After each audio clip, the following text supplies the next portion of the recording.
Esa es una teología que no tiene base en la Escritura. Usted viene hijo de Dios, siempre será un hijo de Dios. O usted viene de otra simiente, no hay nada que hacer. Así pertenezca a una iglesia, así le cante a Dios, así le ore a Dios. Bueno, suena duro, suena feo decirlo.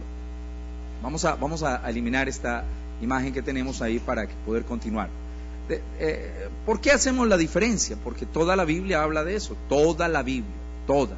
Dos simientes. Jesús le dijo a los fariseos, piense usted nomás, ¿verdad? Vosotros sois de vuestro padre el diablo, porque él ha sido homicida desde el principio. Bien, eso suena a insulto, eso suena a grosería, eso suena a atrevimiento, palabras textuales de Jesús. Eso no le dijo al borrachito, no le dijo a la prostituta, no le dijo al fumador de cigarrillo, al contrabandista. No, le dijo a gente que se había quemado las pestañas, iba a la iglesia, cantaba, oraba, pagaba los diezmos, las ofrendas. Sin embargo, él sabiendo quién era quién, como cuando usted lee San Juan 13, está Jesús repartiendo la cena, la última cena a los discípulos, y entre esos viene Judas. Judas era un apóstol, Judas echó fuera demonios, fue comisionado por el Señor, fue llamado por el Señor, elegido para el ministerio. Sin embargo, dentro del marco de la elección de Dios,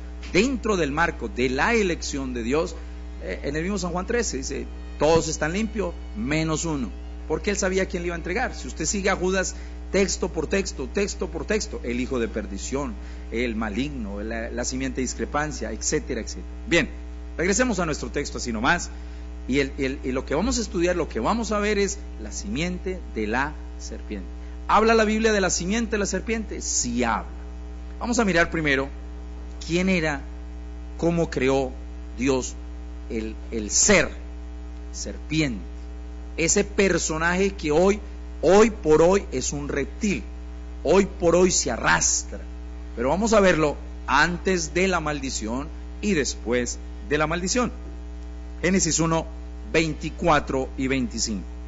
Luego dijo Dios, produzca la tierra seres vivientes según su género, bestias y serpientes y animales, fíjese bien, de la tierra según su especie, y fue así. Marque bien usted la diferencia. Estoy en Génesis 1, verso 24. Marque usted bien la diferencia. Produzca la tierra seres vivientes según su género. ¿Cuáles eran los géneros? Las bestias y serpientes y animales de la tierra según su especie, y fue así. Verso 25. E hizo Dios animales de la tierra según su género y ganado según su género, y todo animal que se arrastra sobre la tierra según su especie, y vio Dios que era bueno. Tenía animales, tenía serpientes, tenía bestias, y luego, en la continuidad de todos los seres, animales según su género que se arrastraba. Eso es claro y directo en la Escritura. La serpiente, el género macho y hembra serpiente, no era un reptil antes de la maldición. Esto que debe quedar en negrilla, resaltado, ojalá en una fuente más grande que se vea. Esta serpiente antes de la maldición no se arrastraba, no era un reptil. Prueba de eso, verso 14, Génesis capítulo 3. Y Jehová Dios dijo a la serpiente, por cuanto esto hiciste, maldita serás, escuchemos, entre las bestias y entre los animales del campo, sobre tu pecho andarás y polvo comerás todos los días de tu vida. ¿Ve? Dios maldijo ese género y lo obligó por su maldición a volverse un reptil. Uno es antes de la caída, otro es después de la caída. Uno es antes de la maldición y otro es después de la maldición. ¿Cómo era? ¿Cómo podíamos describir este ser que en la escala de la creación, sabiendo que el último en la pirámide de la creación, la piedra de corona, lo único y lo último que Dios creó a su imagen y semejanza fue el hombre? Pero en la escala de la creación y en la escala de la formación, antes del hombre, entre el chimpancé y el hombre, está el género serpiente. ¿Suena raro? Por eso es que la ciencia no ha podido unir ese eslabón perdido. Por eso es que a la ciencia todavía le queda grande decir, llega al 90, un poco más, y no lo encuentra. Porque entre el hombre y entre el chimpancé hay un eslabón perdido. Esa es el género, la serpiente. Raro decirlo, pero ahí está la escritura. Lo que pasa es que esta Biblia estaba sellada, cerrada. Aún dijo Pablo, cuando leen el antiguo pacto, cuando leen Génesis, hay un velo en sus corazones que no se va a quitar hasta que se conviertan al Señor. Hay una diferencia entre asistir a una iglesia, a un grupo, sea bueno, regular, como quiera usted llamarlo, respetado, ¿verdad? Otra cosa es convertirse al Señor. La gente cree que se convierte porque firman en un libro y lo aceptan en un grupo, y yo era católico, ahora me volví evangélico. No, no.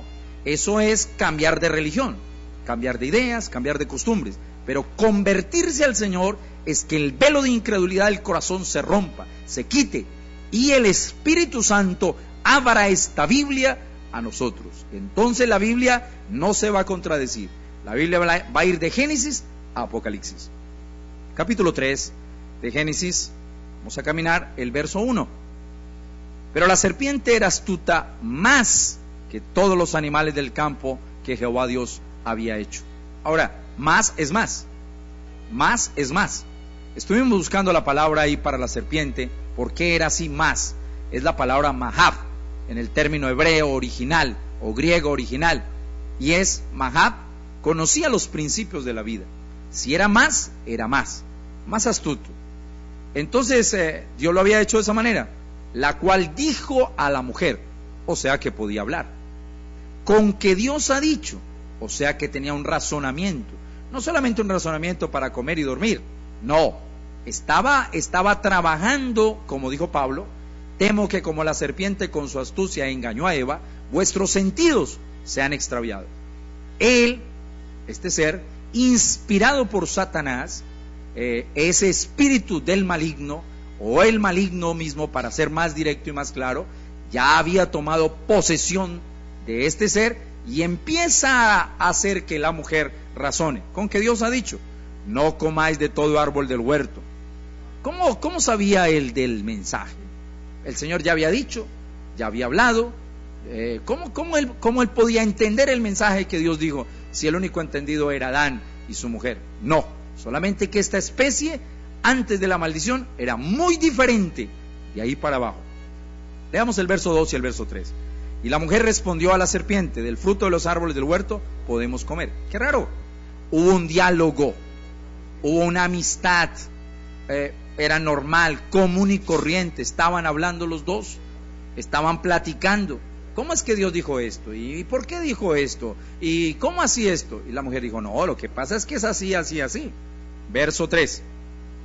Pero del fruto del árbol que está en medio del huerto, dijo Dios, no comeréis de él, ni le tocaréis para que no muráis. Verso 4. Entonces la serpiente dijo a la mujer, no moriréis. Si usted sigue ahí para adelante, entonces es donde empieza el panorama, primero espiritual y luego material de lo que nosotros estamos hablando, como la simiente o la semilla, que primero fue espiritual y luego fue física. La palabra es una semilla. ¿Qué dijo Dios? Morirán. ¿Qué dijo la serpiente? No morirán. Mire qué fácil es caer. Si usted sigue leyendo, el 90% y más de lo que este ser, inspirado por el diablo, le dijo a la mujer, era verdad. Pero una sola palabra que dislocó, colocó mal, quitó todo y trajo un problema a la raza humana. Él le dijo,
toda libertad, sin ningún compromiso. Nos pueden escribir los correos si quieren los textos de este tema tan importante, tan fundamental como la simiente de la serpiente. Ahí están nuestras direcciones electrónicas, hay nuestras páginas web y también nuestros números de teléfono celular o fijo. Bien, seguimos entonces. ¿Por qué es importante? Vamos a leer un poquito en primera carta de Juan, capítulo 3, y leemos un poco la escritura de la siguiente manera. Ahora, estos temas nosotros no los traemos para diferir con alguien, ¿verdad? Pero sentimos la responsabilidad, ya que al Señor por gracia no lo ha revelado en este tiempo a través del séptimo ángel, a través del mensaje que Dios prometió para el tiempo del fin. Todo esto debería ser revelado. Entonces queremos compartirlo con ustedes. Ustedes no están obligados, ni persuadidos, ni condicionados a creer lo que nosotros creemos. No, son nuestros hermanos. Vea usted o no vea lo que nosotros vemos, Dios lo bendiga. Para nosotros no hay ningún problema. Dios tiene sus hijos, ya sea en la así llamada Iglesia Católica, ya sea así llamada la Iglesia Protestante o Angélica, en el grupo que usted crea o cite, allí hay hijos de Dios. Lo que pasa es que los sistemas es lo que han separado, han puesto barreras, han puesto paredes, han hecho un montón de divisiones con rótulos, con ideas, con composiciones. Por eso es tanta discrepancia, por eso hay tanta diferencia. Los unos no saludan a los otros, los trinitarios no se ven con los unitarios, se pelean, aunque todos dos reclaman que tienen el Espíritu Santo y que Dios es amor, pero cuando se trata de manifestarlo ninguno se ama. Bueno, la triste y cruda realidad es esa. ¿Por qué el comentario? Por el texto que vamos a leer.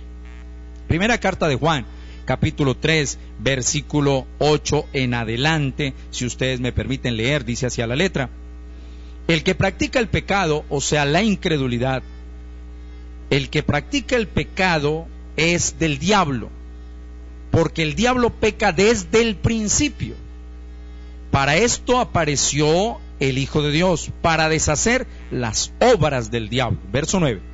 Todo aquel que es nacido de Dios no practica el pecado, porque la simiente de Dios permanece en él, y no puede pecar porque es nacido de Dios. Entonces, hay una simiente incorrecta y hay una simiente que le permite al Hijo de Dios manifestar lo que él es. Verso 10. En esto se manifiestan los hijos de Dios y los hijos del diablo. Todo aquel que no hace justicia y que no ama a su hermano no es de Dios. ¿Se fija? Una pequeñita o grande, como usted la quiera ver, evidencia si soy o no soy. El que no ama no es de Dios, porque el único que odia es el diablo. Usted no permita que un espíritu de odio se apodere de su corazón, porque ese es el diablo. Al diablo no ama, no puede amar. No, y peor, si no están de acuerdo con él, peor. Así de simple. Ahora el verso 11: porque este es el mensaje que habéis oído desde el principio, que nos amemos los unos a los otros. Como dijo Jesús, en esto conoceréis que sois mis discípulos, cuando os améis los unos a los otros, no cuando os arméis. ¿Qué lío hoy para que un católico salude a un evangélico? El evangélico voltea la cuadra. ¿Por qué? Porque su iglesia le dijo que no, porque el pastor se paró allá en el púlpito y dijo: cuidado, esos católicos son del diablo, y esos otros también son del diablo, y los otros también son del diablo, y cuidado, saludan a fulano. Qué desgracia hasta dónde ha caído el cristianismo. Pero todo eso tiene un génesis. Eso empezó allá, en el jardín del Edén empezó a esto. Ahora, no como Caín, verso 12, que era del maligno. Usted puede buscar otras versiones, dice que era hijo del maligno. Como vamos a seguir la secuencia, le vamos a dar todo el material. Aquí dice específicamente que Caín era hijo del diablo. Así de simple. Espiritualmente era hijo de Satanás. Físicamente, la serpiente dejó una simiente para producir un Caín, para producir una simiente incorrecta, para producir un religioso, para producir uno que si no le creen como él cree, si no adoran como él, y si Dios baja y le da la bendición a otro, él es capaz de matarlo. ¿Por qué cree usted que mataron a Jesús? Solo piensa, ¿quién lo mató? ¿Quién lo crucificó? No fueron los borrachitos, no fue Barrabás, no, fue Anás, Caifás, lleno de rabia, lleno de ira. ¿Por qué? ¿Qué mal les había hecho? Nada. sanarle los enfermos, darle vista a los ciegos, hacer bien a la gente. ¿Qué le hicieron de malo? ¿Sabe qué le hicieron de malo? Cuando entró al templo y volteó las mesas, porque ha vuelto la iglesia un negocio, tamales, empanadas, bizcochos, olla, ropa de toda clase, una venta ni la tenaz haciendo comercio con la iglesia. Eso sí no le gustó a Anás, porque es que la platica es tremenda, porque es que el billetico que se recoge es tremendo. Cuando empieza la subasta en la iglesia, los de 10,000, los de 50,000, ¿quién va a dar el reloj? Que así la gente no quiere, lo tiene que dar, porque si no lo tildan. ¿Eso dónde está? Eso está en el fariseísmo. Eso no está en el cristianismo. ¿Por qué lo mataron? Porque ese mensaje iba en contravía de todo el sistema que ya estaba arriba, que por años era tradicional. Ahora aparece un hombre campesino, rústico, por ahí recogido, decían que era hijo de fornicación, etcétera, etcétera, etcétera. Pero ¿dónde nace eso? En Génesis. ¿Dónde nace eso? En la simiente de la serpiente. Y la profecía que sigue ahí, ¿verdad? Génesis 3, verso 15, está clarita. Ella te herirá en la cabeza y ella le herirá en el calcañar. Entonces uno vendría a hacer una expiación y el otro también. El otro vendría a traer a un Judas y el otro vendría a traer la simiente que vendría a través de una mujer llamada María. ¡Qué tremenda esa mujer! Que se prestó y atendió el llamado del ángel de Dios, y esa mujer al final dijo: hágase en mí, hablando con el ángel, conforme a tu palabra. Es como cuando usted recorre Apocalipsis 2, de todo el capítulo, ¿verdad? 2 hasta el 3, usted va a encontrar: escribe al ángel de la iglesia en Éfeso, escribe al ángel de la iglesia en tal, escribe al ángel de la iglesia en Esmirna, porque Dios, antes de enviar un mensaje a la iglesia, trae un mensajero. El Espíritu Santo escogió un mensajero, un Pedro para el aposento alto, un Pablo para los gentiles, y de allá para acá 7 mensajeros. Bien, ¿qué tiene que ver todo eso? Todo tiene que ver, porque esa simiente de la serpiente no se quedó allá atrás, ella caminó. Si usted la sigue después de Noé, después del diluvio, usted la sigue, Sem, Can y Jafet, usted siga esa simiente, sígala bíblicamente, sígala históricamente, sígala geográficamente, y usted la va a encontrar. Toda la Biblia nos habla de eso. Señor, le dicen los discípulos, arrancamos la cizaña. Y dijo: no, déjela. ¿Y dónde la dejo? Aquí mismo, ahí dentro de la iglesia, déjela que crezca, déjela. Algún día, al final de los tiempos, la cizaña va a decir quién es y el trigo va a decir quién es. Déjela. Señor, pero es que aquí en la misma arca está el cuervo, ¿lo botamos? No, déjelo, eso está dentro, eso no está afuera. Todo eso viene aquí adentro. Dentro de la así llamada iglesia, dentro del así llamado cristianismo, está todo, lo bueno o lo malo. Hijos de Dios, hijos del diablo. Este es su programa El Sonido Cierto. Lo invita a usted no a reflexionar, no a analizar, no a pensar, no. Lo invita a que usted conozca de primera mano cuál es la simiente de Dios. ¿De dónde venimos? ¿Para dónde vamos? Con todo respeto yo hago el comentario.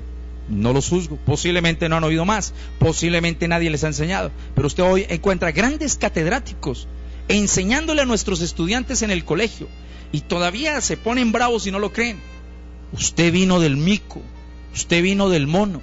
Oye, yo respeto eso, ¿verdad? Porque es respetable que alguien, así no sea bien, así esté mal, exponga su idea. Pero cuando la gente se pone radical a tratar de inyectarle a otro lo que él cree, eso sí es maluco oírlo. ¿Por qué? Solo pensemos.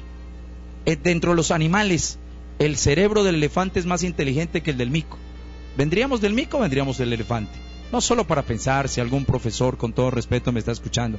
Lo invito a conocer la realidad del eslabón perdido. Lo invito a conocer la realidad de la simiente de la serpiente. Lo invito a conocer qué es la diferencia entre la creación del hombre y la formación del hombre. Entre Dios creó al hombre y luego lo formó 16 elementos químicos. Eso es importantísimo. Y a ustedes cristianos, a ustedes hermanos preciosos, no es meternos, para terminar, la idea en el corazón, mi secta, mi iglesia, mi grupo, mi denominación, y llegar a odiar a otro porque no cree lo que él cree. Voy a dejarle este pasaje bíblico a todos mis hermanos preciosos. Si me permiten llamarlos así, no me ofendería si usted me insulta, pero sí me gustaría llamarle hermano. Voy a dejarle este pasaje del Señor Jesús, no para que lo analice, no para que lo piense, sino para que se identifique usted con la palabra. Es un pasaje muy conocido, 5. Con esto termino. El capítulo 45, verso 44, dispensen. Pero yo os digo, amad a vuestros enemigos. ¿Amad a quién? A vuestros enemigos. Y bendecid a los que os maldicen. ¿Yo debo bendecir a alguien que maldice? Bueno, eso está diciendo Jesús. Haced bien a los que os aborrecen. Orad por los que os ultrajan y os persiguen, para que seáis hijos de vuestro Padre que está en los cielos, que hace salir su sol sobre buenos y malos, que hace llover sobre justos e injustos. Porque si amáis a los que os aman, ¿qué recompensa tendréis? ¿No hacen también asimismo los publicanos? Si saludáis a vuestros hermanos solamente, ¿qué hacéis de más? ¿No hacen así también los gentiles o los de la calle? Sed pues vosotros perfectos, como vuestro Padre que está en los cielos es perfecto. Dios nos manda a bendecir aún a los que maldicen.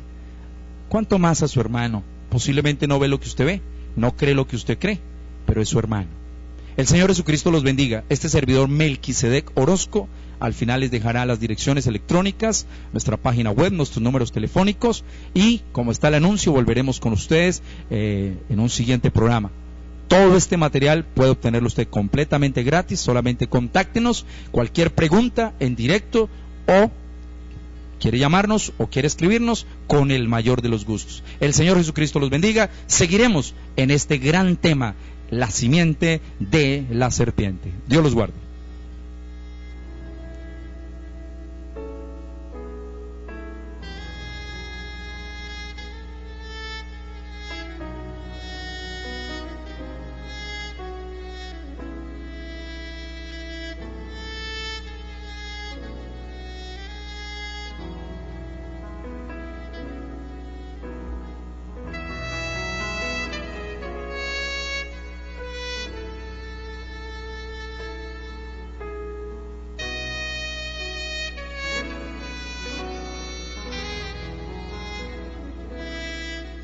Para ti, el sonido cierto.